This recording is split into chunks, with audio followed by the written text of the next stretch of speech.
आकाशात दोन नव्हे तर तीन कमानी का दिसतात?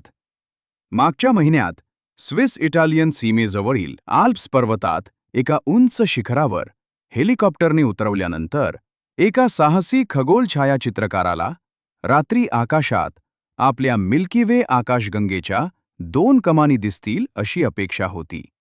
डावीकडे आकाशगंगेच्या केंद्राकडे पाहणारी आतील कमान, जी सूर्योदयापूर्वी दिसते, आणि उजवीकडे सूर्यास्तानंतर दिसणारी बाहेरील कमान. पण प्रत्यक्षात तीन कमानी दिसल्या.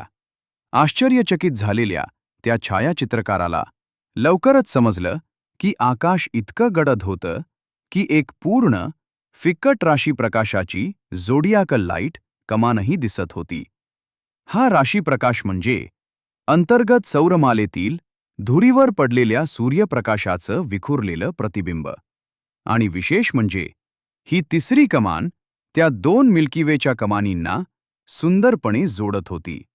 पुढच्या सकाळी हेलिकॉप्टर पुन्हा त्या छायाचित्रकाराला घेऊन गेलं आणि त्या रात्री काढलेल्या चित्रांचं 40 तास प्रक्रिया व संयोजन केल्यानंतर एक अप्रतिम 307 अंशांचा त्रिकमान पॅनोरामा तयार झाला.